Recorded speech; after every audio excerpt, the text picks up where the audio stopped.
मैं भी बहक गई थी रोहन के प्यार में। रोहन तो पागल हो गया था, उसको मानो भूत सवार हो गया हो। जैसे लग रहा था कि आज वो मेरी फाड़ ही देगा। उसे मानो मालूम ही नहीं कि मैं उसकी आंटी हूँ। मैं तो उसे ब्रा का हुक फंसाने के लिए बोली थी। मुझे ये नहीं पता था कि रोहन ऐसा मेरे साथ करेगा, पर रोहन ने अब ब्रा को छोड़कर पीछे से मुझे ही पकड़ लिया था। उसके दोनों हाथ मेरे उभारों पर थे, वो अपने सीने से सटाकर जकड़ लिया था। वो मेरे उभारों के साथ खेलने लगा था। मैं बोली, रोहन तुम ये क्या कर रहे हो? तुम्हें मालूम है कि मेरे साथ तुम क्या करने जा रहे हो? मैं तुम्हारी माँ की सहेली हूँ। वो कहने लगा, आंटी अगर आपको खुशी न मिल रही हो तो मैं अभी आपको छोड़ दूँ। मुझे मालूम है कि आपको भी मुझसे खुशी मिल रही है, मैं ही वो खुशी दे सकता हूँ। आपको भी मालूम है आप मेरे साथ खुश रहती है।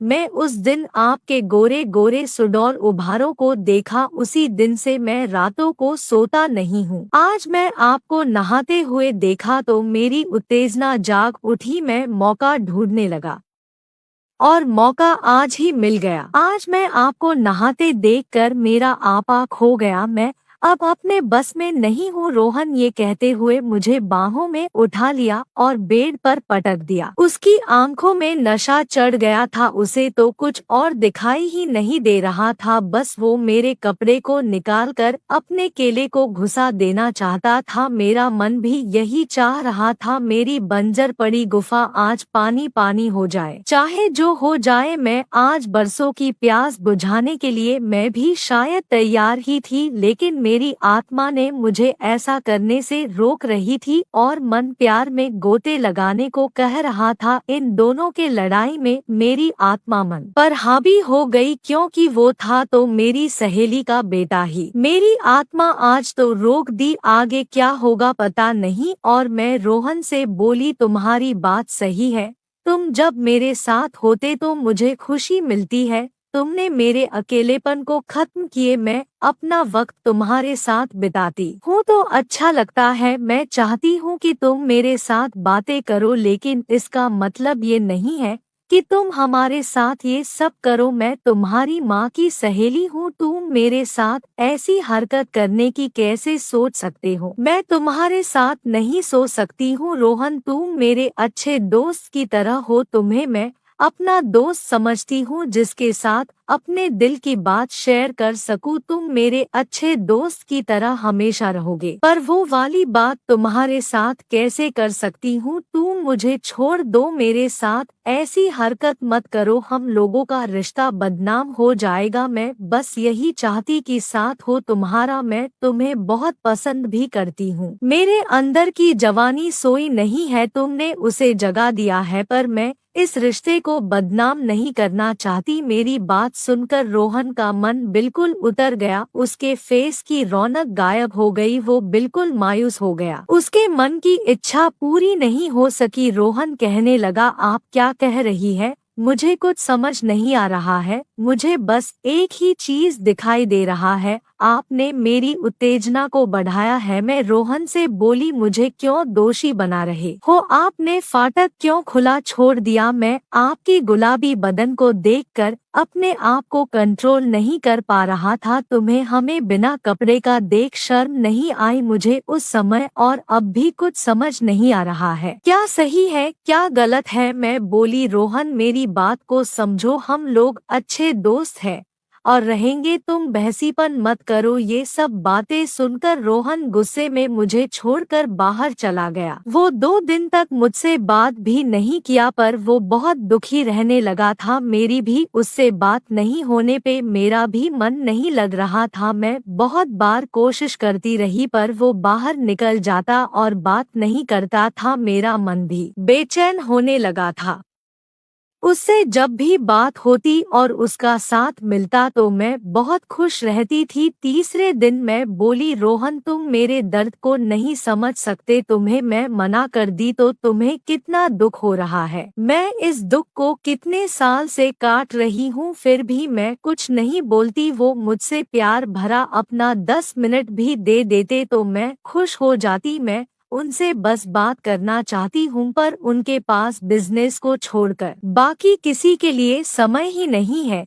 तुमको अपना दोस्त समझी तो तुम भी बेवफा निकल गए। रोहन के दिल को मेरी बात शायद लग गई। वो तुरंत उठा और मेरे माथे को चूम लिया। अब वो मुझसे बात करने लगा। वो कहने लगा कि जब तक आपकी सहमति नहीं होगी मैं कुछ नहीं करूँगा। मतलब उसे मालूम था कि मन से तो मैं भी चाहती हूँ, पर बीच में रिश्ते की डोर आ रही है। रोहन को भी मेरे साथ रहने में खुशी मिलता था। वो हर दिन सब्जी के ही बहाने सही, पर मुझसे बात किए बिना बेचैन सा रहता था, और वही हाल मेरा भी था। किसी न किसी बहाने में भी उसे बुला लेती थी। उसका साथ पाने के लिए मैं जानबूझकर कितनी बार चोट लगा ली थी। मेरा झुकाव उसके तरफ बढ़ता ही जा रहा था। हम लोग आपस में एक दूसरे से खुलकर दिल की बात करते थे। वो भी अपने दिन भर की छोटी से छोटी घटना भी जब तक मुझसे नहीं बता लेता था, मानो उसको नींद ही नहीं आती थी। मैं भी अपनी हर बात उससे बताने लगी थी। मेरी हर अच्छी बुरी बात वो जान गया था। मैं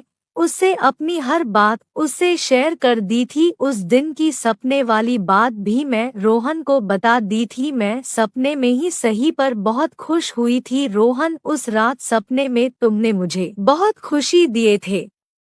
रोहन कहने लगा, ये रिश्ते तो हमने ही बनाए हैं, इस रिश्ते को क्या हम तोड़कर नया नाम नहीं दे सकते? जो समय बीत जाएगा वो वापस नहीं आएगा। किसी की गई जवानी वापस नहीं आती, और खुशी जहाँ से भी मिले लेनी चाहिए। आज रोहन फिर बहकी बहकी बातें कर रहा था, पर मैं कुछ नहीं बोली। उसके दिल को तोड़ना नहीं चाहती थी, पर वो जब भी देखता था मुझे तो उसके आंखों में मेरे लिए बहुत प्यार रहता था। मेरी हर बात को मानता था। उसकी बातें ही सुनकर तो मैं मेरे सारे गम को भूल जाती थी, पर वो कभी कुछ जबरदस्ती नहीं किया। हाँ, मेरे गालों पर किस कर लेता था, इसके लिए मैं कभी मना नहीं कर पाई, पर धीरे धीरे मैं उसके और करीब होती जा रही थी। इस तरह मैं उसके हर बात को मानने लगी। एक दिन रविवार को रोहन मेरे घर आने के लिए अपनी मम्मी से पूछा तो उसकी मम्मी बोली, चलो ज्यादा दिन हो गया, मैं भी चलती हूँ। रोहन अपनी मम्मी के साथ मुझसे मिलने आया। गेस्ट रूम में हम लोग बातें करने लगे। रोहन कई बार मुझसे अपनी मम्मी के सामने ही फ्रेंडली बातें कर देता था। उसकी मम्मी कहने लगी, रोहन तुम तो अपनी आंटी से बहुत घुल मिल गए हो। मैं तो समझी कहीं कुछ और न समझ ले सुमन, नहीं तो वर्षों की दोस्ती में दरार ही आ जाएगा। एक दोस्ती के लिए एक दोस्ती को नहीं तोड़ सकती थी, पर सुमन ने उस बात को नजरअंदाज कर दिया। मैं भी अब रोहन के इतनी नजदीक आ गई थी कि जो रिश्ते की डोर थी वो अब कमजोर होने लगी थी। मैं भी अब अपने आप को रोकने में असफल दिख रही थी। अब और अपने आप को नहीं रोक पाऊंगी, ऐसा हो गया था। रोहन, मैं अब मुझे सहेली का लड़का नहीं नजर आता था। मैं भी अब अपने को रोहन को सौंप देना चाहती थी, क्योंकि मेरे सब्र का बांध कमजोर हो गया था। मेरी कामवासना जो दबी थी वह खुलकर बाहर आ गई थी। अब अपने पति से हर बात में लड़ने लगी थी, उनसे सवाल करने लगी थी। एक दिन शाम को बोल दी, आपको तो सिर्फ बिजनेस से मतलब है, बस आपके लिए हाय पैसा, क्या पैसा ही सब कुछ है।